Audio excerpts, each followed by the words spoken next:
Today I'm here actually because I'm going to talk about being an entrepreneur. I always wanted to study though. I wanted to go to university and do a course and develop myself. But now I didn't, and I went to a private school and I just started designing and set up a brand. But I have to face it, and actually I am an entrepreneur and I'm also studying. It's a kind of course I do in the field.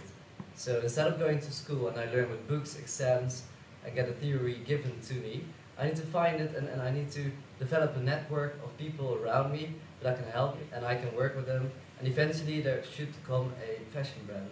So I'm going to talk about it today and how I started and where I am right now. Actually, I've been busy now for 2 years. 2 years ago I finished my normal school, and that was in a kind of academy, and I went to a private school where I learned pattern cutting, a very old kind of technique that is not very used. Well, it's not a common study, so it's a private school. I need to pay for it myself, and eventually I learned a lot there. So I'm free to do what I want to do right now. So I can make my own patterns, and from there I can send that to a factory, and the factory can produce it. So it's actually quite a long story. When I started 12 years ago by making the first piece of clothing, that was actually for a little mannequin. This is what I made 12 years ago. I worked with little dolls and I designed small bags and also clothing. And that's how I actually thought, I want to do something in fashion. Not realizing that fashion is actually a big industry. And being a fashion designer is not just having nice designs, you need to set up a brand, and it's an industry you need to get to know.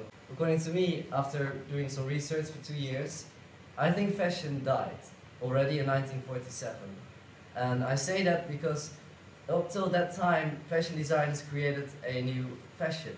Every season there was one look, and everybody, the majority, wanted to wear the same look, so you could be in fashion. After 1947, Dior came up with a new look. It was called the new look, but it was actually referring to previous styles. It was actually repeating what we've seen before. After that, it actually went the opposite way. Designers were not the people who decided what to wear. Designers got inspired from the street. Like you see here, the hippies, and here the rock and roll period. What happened is that on the streets, people and the music, they actually influenced the designers and what we could see on the catwalk. Even later with Vivienne Westwood in London. The punk scene, it had a big influence on fashion and what we used to wear. But even that has actually died. Well, I call it dying, but it's over. The period where we can find new styles on the streets and we can go to, let's say, Tokyo and discover new styles, even that is over. And there's a very simple solution or a reason why it's over now. This, internet. Nowadays, we all go online and we look at YouTube, Facebook, Twitter, and that's actually where we find our inspiration, the majority of us. So designers actually don't even know themselves what they're doing now. We are profiling ourselves on the internet. That's a kind of marketing. I do it as well. I got a Facebook page, like many of us do. I also got a professional Facebook page where I profile my brand. And it's hard. It's hard to come up with a picture of what is it you are, who are you? And actually fashion is doing the same thing. Fashion is not saying this is in fashion. Fashion is asking us, what is your style? And are you unique? And what is your identity? Who are you? You can see it, a big fashion brand like Prada. Look at this. You can see fur, you see brown, blue. Back in the day you would consider this as ugly, like combinations that you can't really wear. The same with Chanel. Chanel used to have a very clear style. Of course, we all know Coco Chanel, and the more male, masculine clothing for women is now going everywhere. This is from one season. It actually says it doesn't matter what you wear as long as you are yourself and unique. But what is the present fashion then? Because I've tried it myself. I tried all different styles, and actually what I did is I put myself in a box. I sort of become a stereotype without knowing it. So I used to have dyed hair, I used to wear kind of punk clothing. I also had a period where I wore a lot of chic clothing, like Tommy Hilfiger and Ralph Lauren. I was focused on the brands, and I realized that I'm not unique. By doing that, I put myself in a box together with other people, and we're all the same. So I think there should be another solution, because I don't think we're all having the time, and we're not really in for finding ourselves and express who we are by the way we dress. So we can't express by the way we dress. So I think we should go back to the essence.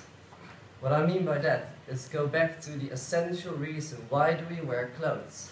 Of course, for function. It needs to be functional. But also, I think if you want to be unique and yourself, and we all change, every year we're actually someone else, that you shouldn't try to dress the same way as you feel.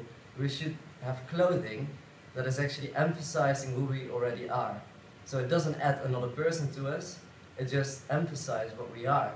And it's the same, you can compare it with shampoo brands. There's also a brand called Natural, and that brand is saying we have no color, we have no promotion, it's just shampoo. And that doesn't really exist in fashion yet. Clothes that is just for function.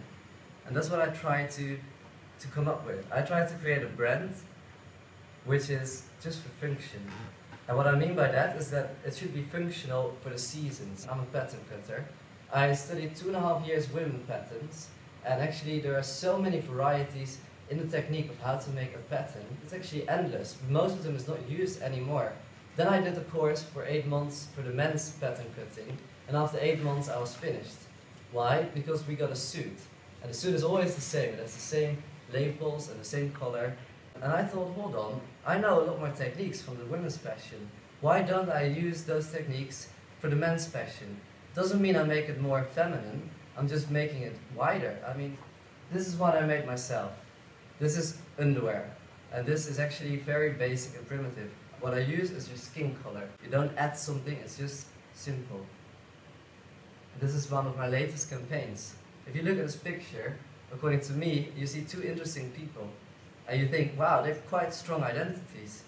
The clothes are not speaking, it's them who are speaking. So you don't add this character to you, you are yourself. So I make the patterns, and I make them for each season.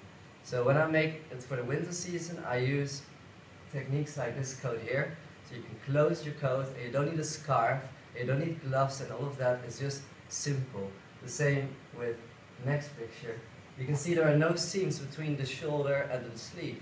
It's all out of one bit of fabric. It saves sewing, and it saves a lot of, it's just improving the technique. The fashion technique has not been improved.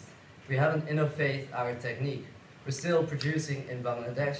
We're still producing the same way as 100 years ago. The technique hasn't changed. There are some people, for instance a woman in London, who's using a fabric made out of milk and tea. You don't need any patterns. You just you put it around a mannequin and it sort of glues together and you got a new coat. So you measure it to yourself. I still use patterns. I'm going to go to the quote that I want to show you. You can read it yourself. Adolf Loos is an architect who lived years ago in Vienna. And he was an architect that said, we don't need all the ornaments and we don't need all the attachments. Let's go really to a primitive basic skill, a plain basic. And from the plain basic, we can become more ourselves. So you add local collections to it, personal local collections, and that's what I do. What I present every year is a collection for each season, so 4 collections a year. And they're made especially for the weather and the circumstances. What I add to it is a very specific local collection made for a specific target. For instance, in the Middle East.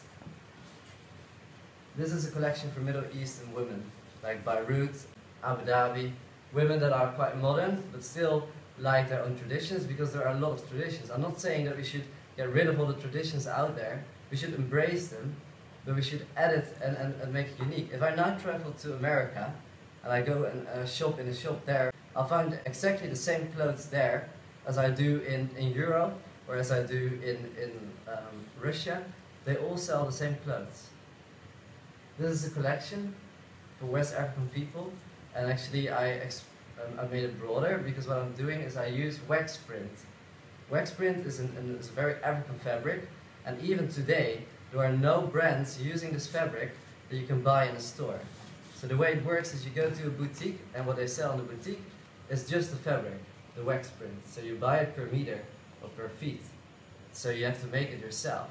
It's a tradition that's always been there in West Africa, and they took it to Europe, all the African people here, and they still work with the same fabrics. But I think we shouldn't get rid of this old technique and this old fabric. We should just use it in a modern way. So that's why I use these kind of fabrics. So do you remember how I started 12 years ago? What I want to say about that is 12 years ago I started with the idea of doing something with fashion. I made clothes for my dolls, never realizing that there is a whole industry and that I need to find my own network in order to produce and sell in shops and become a successful entrepreneur. So I think that each student here that's studying themselves, and I don't know if you want to become an entrepreneur, but be ready for it. Like you can learn a lot, but it's still out in the field. You need to build up your own network. You need to find the right people that can help you and that are like-minded. You need to persuade them. It's your own energy you need to put in there every day. So it's you that needs to set up a company as an entrepreneur, where now you're studying and the exams will be given to you and you get your books and in the end you pass your exams and actually it's funded as well. So after 10 years you can pay it back. What I'm saying is that if you want to become an entrepreneur, you need to invest a lot. So it will take some years and eventually I do believe, if you believe in yourself, that it will come back to you. But you need to really know you want to do this and invest your time and your energy in it, and then you can make it.